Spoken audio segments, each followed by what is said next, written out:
Hi, welcome to Infinity Within Coaching Podcast. I'm your host and coach, Nita Kruger. We are going to be talking about our final week of our December work, and this one is kind of pushing us into the new year, and we are not going to make resolutions. Resolutions, I don't know about you. I've never had a successful resolution, and I would consider it successful if I'm still practicing it today. Because if I have a resolution to, lose 10 pounds in a month, well, I would need to keep that 10 pounds off all the way to here for it to be successful. We are talking about genuine changes to self that can affect our footprint in how we react with our trauma past. I know that sounds a little bit, I can't decide if it sounds wonky or confusing. So let's unpack it. If we make a resolution, we really have to be almost dogmatic about approaching it and trying to ensure that we meet this unrealistic goal. For some of us, for most of us, I've never met a person who's made a New Year's resolution and made it stick. If you're one of those amazing people, I am really proud of you. And I think that you are unique. And you should celebrate that uniqueness and make all the resolutions that you want and continue doing what works for you. What I'm asking the people that I'm working with to do is to unleash their purpose, passion, drive, and potential, that they align to their soulful self and they really truly work on awakening and igniting a spirituality of self in them, where their self acceptance deepens and grows. It doesn't grow, in a weird way that takes up space in other people's, but it grows to a space within you where you blossom all of those parts of you that you hide. That's what I want for you. I want success in becoming connected to you. So when we talk about walking into 2024 with a spiritual light of self, I'm talking about you being aligned to who you are and who you see yourself becoming. We all have a vision for our life, even if we're desperately down on hope. We can still have a wish. We may be afraid to call it hope. If you listen to some of my earlier podcasts, I still had a lot of self-work to do. And in those earlier podcasts, I talked a lot about that I really didn't believe in hope. Hope can be a really dangerous thing. There's a lot of work around that hope can keep you stuck, right? If you are having hope for somebody else to action something, it can keep you stuck in a space of hurt and pain and trauma and drama. If you have hope within yourself, you can blossom that and unleash that within you to action your own life. Here we are working on growing to be individuals. And for many of us with trauma past, we are enmeshed. We are trauma bonded. We are codependently woven into somebody else's fabric. We are more concerned with pleasing somebody else than we are with unleashing whatever it is in us that we want to do or we know we're good at.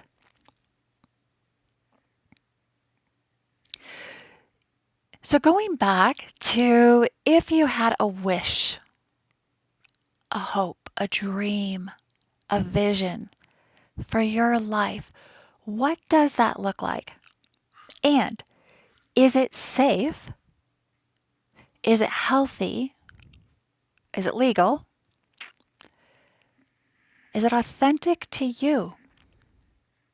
I am never going to be your girl pushing illegal things. So just, heads up on that. Is it authentic to you? Now, that vision can be as big and bold as you want, but I'm going to be honest with you. There's a lot of work to do between, like great big and bold independent business owner traveling the world, and I can't really breathe because I need to get into therapy and my PTSD and panic attacks are so freaking bad. I feel like I need to go to the hospital every day. I don't really know what's happening.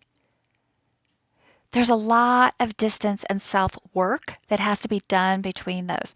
So this coaching podcast today is all about you getting real with yourself. I actually calculated it up recently, and it was just under 1,000 hours in therapy. Not only my own therapy, I have 4 children who are also in therapy, plus we did family therapy. I attended a lot of their therapies. I did double sessions for years, and I attended every family therapy session, which could be up to 2 hours because there's so many of us. I've had a lot of self-work, and I'm still continuing to do self-work. My therapist said to me this last year that you're on a spiritual quest, Nita. And I didn't really know how to take that. That's not a bad thing.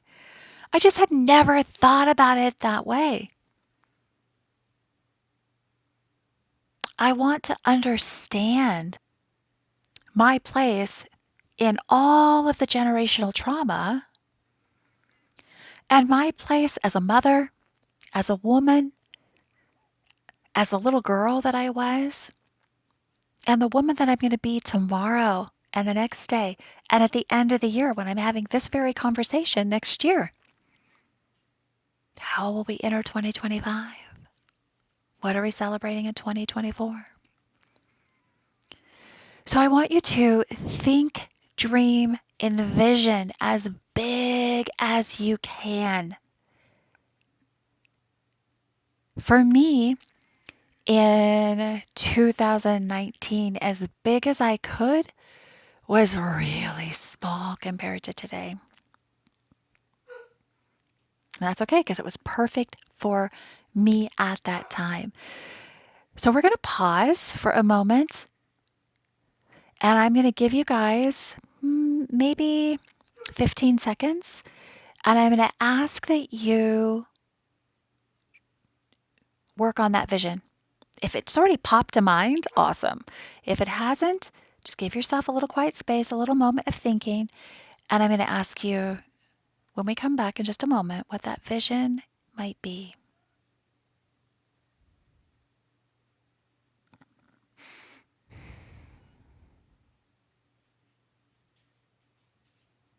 Okay. You've got your vision. Now, kind of dial that back. What is the pick one very first step? In 2019, my first step was just to get real about what was happening in my life. It was to tell somebody. It was to tell somebody how dangerous my life was. So your first step could be just something so getting honest.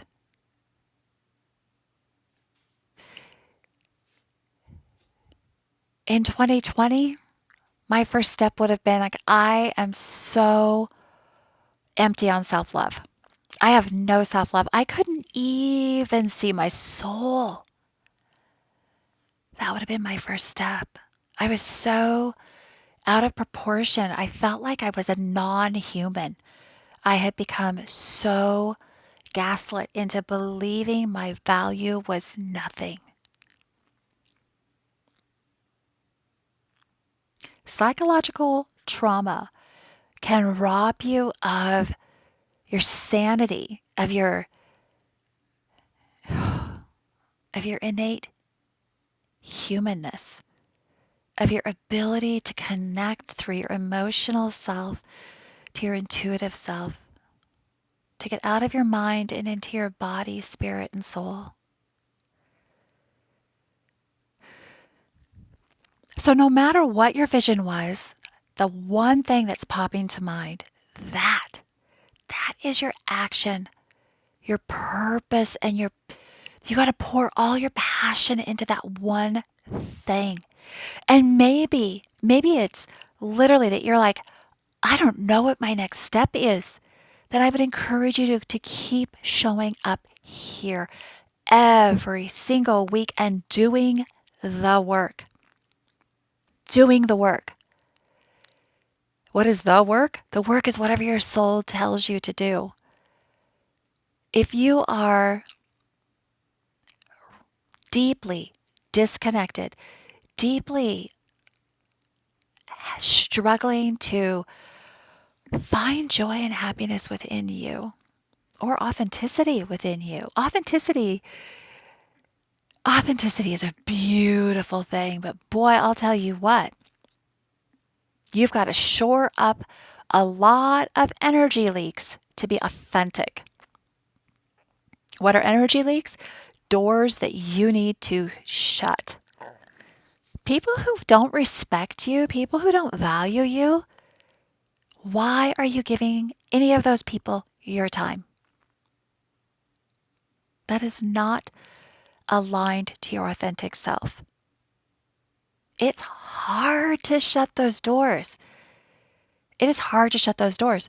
And this is one amazing free resource for you to work on connecting to you.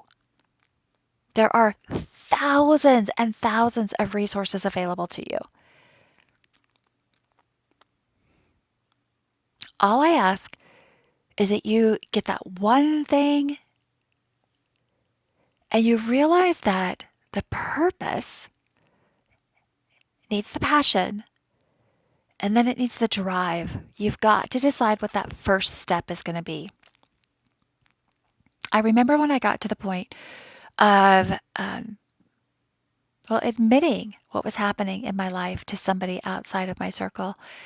And I was so devastated with shame. I could admit it to perfect strangers before I could admit it to anybody I knew.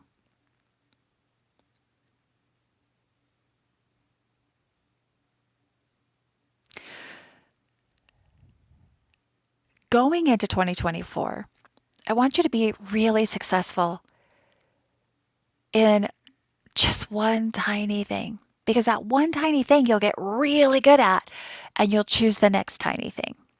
And then you'll choose the next tiny thing. And the next tiny thing. It's not about conquering everything all at once. It's about learning to appreciate being in the moment. And I have done a lot of work, and I still do that same work to pull me back to right here, right now. Injured, recovering, and thankful and grateful. There are so many amazing things right on the horizon, including a book coming out in January, GTFO, Get the Fuck Out of Narcissistic Abuse, a codependency recovery guide. I could not have written that book when I first started this journey. I've known my entire life that I would be a writer, but it took me until I was the age of 54 to be able to put it into motion. It's been in my vision my entire life. Since I was a little tiny girl telling stories. Not lies, stories. There's a difference. My point is, our vision for ourselves, our intuitive, soulful, guided vision for ourselves that we may have had when we were very young, we can still attain that. Yes, there will be hardships and struggles along the way. And that is the beauty of life. Because if we didn't have all of the gravel to walk across barefoot, to open up our wounds and to truly face all of the trauma and the hurt, we wouldn't grow. We would miss so many of the most beautiful things because we would just jump from here to done. But we'd still be the same person, and we would repeat the same mistakes. We'd fall into the same traps and pitfalls. One of the most self-loving acts that I did in 2023 was to close the door on every single person. I'm doing a tally in my head. On all the people who only showed up when they wanted to show up, who took advantage. That's not an easy thing to do, especially if you tell them why. No, I'm not going to be having this relationship anymore. Here's why. I feel like you disrespect me. Well, I don't see how I do that. Here's exactly how I see that you do that. Oh. Every single time, that's the response. Oh. Now, a master manipulator will come back on you and say, oh, but, that's why I just love about you so much is you just tell it like it is. Yeah, and I'm sick of telling it like it is to you. You get no more leverage in my life. If you can't show up authentic and self-accountable, I'm not interested. Now, see, I couldn't have been this courageous, strong woman a year ago, 2 years ago, 3, 4, 5, 10, 20, 30, 40. I think you get the idea. It took a lot of hurt and pain for me to get courageous enough to get real with myself and to get passionate that I would no longer be driven down into the ground and have such disgusting thoughts about myself. I am not a disgusting person. I am not a piece of trash for somebody to use and throw away. I am not somebody who deserves to be lied to, disrespected, beaten down, psychologically abused or abused, sexually, mentally, physically, financially, digitally. I'm not somebody to be stalked. But until I learned how to value myself enough, I could not change the behaviors in me that continue to tune in to the same codependent frequency that allowed people to treat me the way that they were accustomed to treating me. And not only me, everybody around them too. Because if you think that somebody's only treating you some specific way, I'm going to ask you to think again. I'm going to ask you to pull out that journal, make a site list. I've done a site list a couple of times. It's kind of like a pros and cons list, but it's what you truly see in somebody's behavior. Because sometimes I needed to rip my blinders off, my people-pleasing, polite, codependent, survival blinders. Because remember, I'm the same person who normalized childhood sexual abuse. I'm the same person who normalized the most disgusting names. I'm the same person who normalized that narcissistic glare, walking on eggshells. There's a lot of disgusting things that I normalized.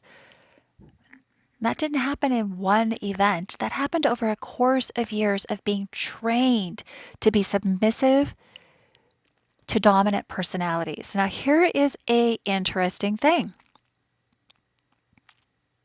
Narcissistic personalities need and seek out codependent personalities. They need each other. The yin and the yang, they go together. So you could be somebody with a out of balance ego, narcissistic tendencies, maybe not an NPD, a narcissistic personality disorder, and you could maybe meet somebody who's not actually truly codependent.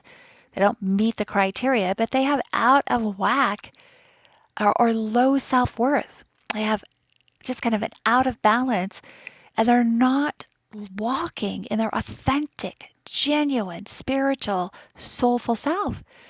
So you could still have two kind of, high ego, low self worth, and they attract to each other because they need each other. So that's the thing. If you don't want to continue repeating the cycle, you have got to get really passionately purposeful and intentional about what it is about you. We can talk about those narcissists all freaking day and all the things that they've done, but evil is evil, and evil lives. And until we change us, we are unknowingly and unwittingly feeding the evil with our responses. We have got to turn it inward and focus the light of work on us. We can waste our entire life away trying to understand them. But personally, I do not want a psychology degree in narcissistic personality disorder. I want a fun, healthy, safe, content, beautiful, loving, filled, active life of my own, where I write books and create content and do podcasts and work with amazing people like you. Personally, that sounds way better than being an expert in why somebody is behaving the way that they are behaving. Because what I really have to do is learn how I can change my habits and behaviors to either get them out of my life or learn how to live with them. Because we cannot change them no matter how much we want to try. We cannot change the people around us. We can only change ourselves. Now, I know we all know that in theory, but 2024, baby, 2024 is where we are going to put it into practice. That is the work that we are going to be doing together in 2024. We are going to be dismantling the ideology that other people get to control our life and our destiny. That if we want to feel joyous, we're not allowed to. If we want to watch a TV show, we're not allowed to. If we want to have somebody make their own decisions, then we're not allowed to. That covert narcissism, some manipulators, right? They force us into the position of making decisions, and then no matter what, it's the wrong decision. You're always the bad one. You're always the one wrong. You're always the one causing the fight. So you've got to learn. You've got to want. Let's start there. You've got to want better. You've got to want to change the parts of you that need to be fully in the know. You've got to want to change the parts of you that want to control those outcomes, those safety mechanisms. And here we're going to work on doing that. I'm going to be going into 2024. And for some of you, this is going to hit home. You might just want to start looking tomorrow for a really good therapist. Now, I have had so many people say, but I can't afford therapy. What are you doing right now? What are you doing right now in your life that could be reduced so that you could afford therapy? Because I'll tell you what, you can stay in survival mode forever and you can sit there on the sidelines while other people heal and go on to chase their dreams, or you can prioritize healing you at any obstacle. I recently faced this in concussion recovery. And I know I've talked about this in earlier podcasts, but I was recently faced with this injury the actual physical injury of the hit in the back of the head and the neck caused some muscle tissue damage. And I had to rearrange my resources and prioritize spending money on massage therapy. And this isn't the like, oh, hey, I'm at a beach, let's have a spa day. This is deep tissue massage of relieving and rebuilding, rejuvenating these, I don't want to say destroyed, but these muscles and tendons that are not working right. And it didn't even occur to me. Nobody in all the therapies that I'd had, all the modalities of therapy that I'd had, from neurophysical therapy, neurospeech therapy, to neurovision therapy, none of these specialists, and I saw about 7 of them, ever said, hey, you might want to try massage therapy. So you have got to be diligent in looking for ways to heal. And I am telling you that in order for you to untangle so much of what has happened to you in your life and to set it aside and to not have it be a part of every decision that you make, every reaction, every breath, you've got to do that self-work. And most of us would benefit from a qualified and trained therapist.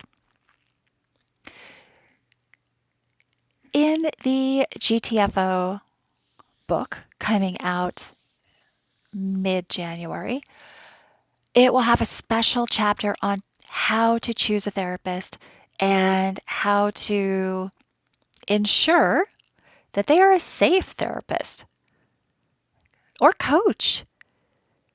You've got to do some research. And that's the same if you start a new gym. You don't want to start a gym that's unhygienic or that the trainers aren't trained.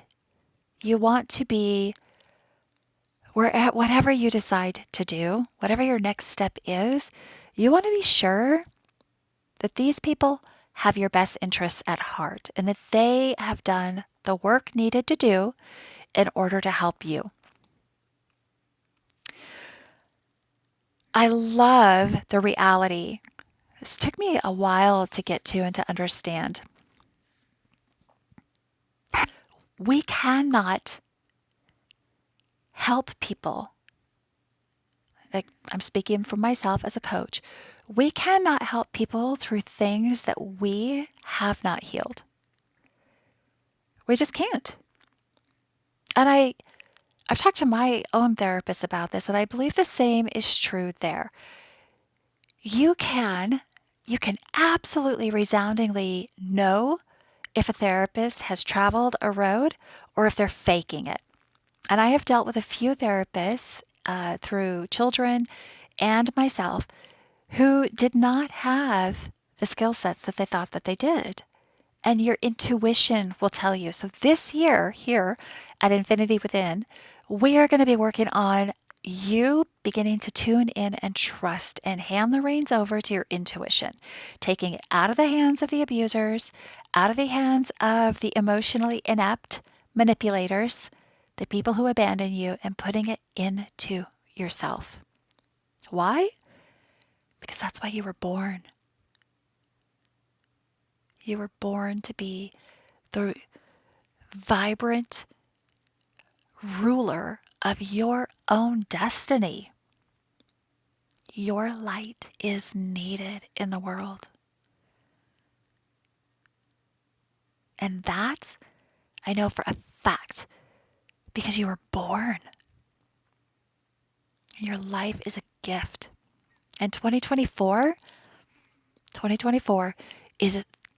it's going to be amazing. I'm really excited for 2024. And, I say that coming out of these injuries, still got some concussion symptoms, still got this like PTSD, but it's getting better and better. PTSD is a hell. It is a fucking hell. So is a concussion, a long-term concussion. And I got a couple physical injuries, and I got the kids cold bug thing over Christmas. Even recovering from all of that, I am sitting here like dancing in my chair. Woo, baby. Because I know 2024 is going to be off the freaking hook. It is going to be so much more than I can envision. Because I believe that we are on the right path. Tapping into our intuition, learning boundaries, learning how to put ourselves first in our life and offer our light into the world. That's what the world needs. That's why we were born. It's your purpose. That is your purpose. And when you unlock your purpose, oh, your passion, your soulful alignment, your authenticity, your integrity are just going to light up. You're going to light up. So, happy New Year's Eve, gorgeous you. I am so thankful you showed up, and I am so proud of you. It is not easy to take the hard path of healing. I'm not going to pretend it is. I'm not going to lie to you. It isn't for everybody. Not everybody will be able to heal all of the wounds in their lifetime. But here's the thing. If you can start that idea of healing in your family lineage, this is that year. So you're going to walk out of 2023 and you're going to walk into 2024 and you are going to be that person who in your family says, enough. Enough. You all can be crazy fucks, but I'm done. I'm done. I'm boundering up. I'm going to love on myself. I'm going to pour light and soulful energy and healing into my soul, and I'm going to let it shine. You people aren't going to understand me, and that's fine. I am okay with that because there are going to be family members behind me. There are little tiny babies and nieces and nephews and maybe children of my own behind me that are going to see the work I'm doing. And even if I don't cross the finish line of this work and reach all of my dreams, that is fucking fine because I will no longer allow them to think that abuse and trauma is our destiny.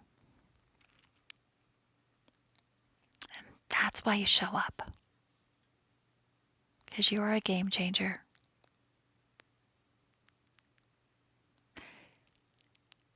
Happy New Year's Eve. I can't wait to see you in 2024.